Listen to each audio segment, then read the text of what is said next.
Comic Boom here to talk about Superman #1. Guys, I almost skipped this issue, almost because it was almost kind of a review. I mean, it was kind of just an overview of what happened in Man of Steel in the first 6 issues. But it kind of ended on a very interesting note, and there was a lot of some interesting conversations that Superman had with a number of people in it. In particular, Martian Manhunter, which might be a clue of things to come.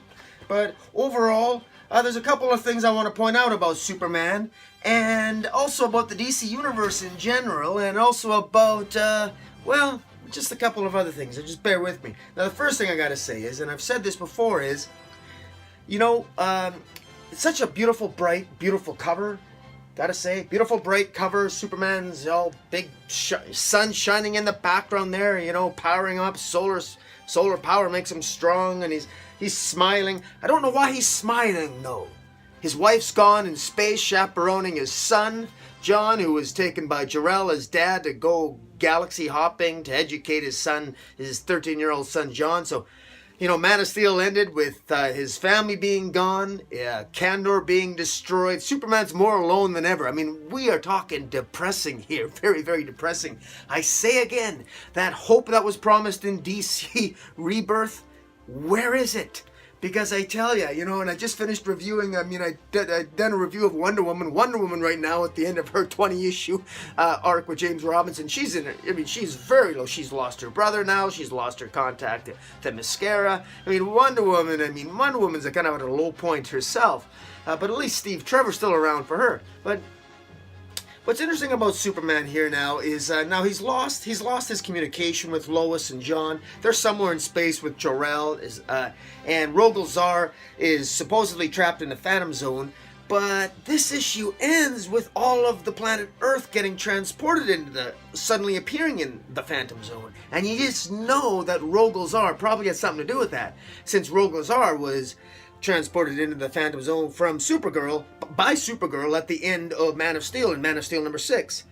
So you know that we're headed for a battle. We're heading for a battle there. Also, interesting conversation between Martian Manhunter in this issue and Superman, because Martian Manhunter, if I didn't know better, I think he was exploring his darker side as well, kind of pushing Superman to say, hey, look, Superman, maybe step up to the plate a little bit. You know, I mean, maybe you should lead the people. And in fact, Martian Manhunter even used the word you should take over. And, you know, Kal-El, he took issue with the word take, but he said, well, no, I mean, be a little bit more aggressive. You know, maybe lead the people of Earth. Lead them into the future. They'll need a leader. And you can be that leader, Kal-El. That's what John Jones, the Martian Manhunter, was trying to tell him. And this is sort of building on a theme, and I'm sure it's no coincidence in Bendis' storytelling here that Jor-El, Kal-El's father, also sort of told him in Man of Steel, saying, look, you don't want to, like, basically put out fires for all your life. I mean, you're meant for something more. You know, Jor-El, he thought his son, I saved you, and you have a son now. You're meant for something more than just maybe putting out fires and getting kittens out of trees, right? I mean, do something, you know. Don't just be a fireman rescuing people, right? Actually lead, actually do something constructive. You're a leader, act like it. And so there's a lot of pressure on Superman here. He kind of just wants to be a family man, and he's lonely when Lois and John aren't around. He just wants to live his life, and yet he's got these pressures from others around him, even his fellow heroes, that maybe expect a little bit more of him. Because if there really was a Superman, do you really want your Superman just to be sort of boring and just have an ordinary life? Don't you want him to be a leader and be a little bit extraordinary? Those are the themes I think that Bendis is playing with here as we're moving forward.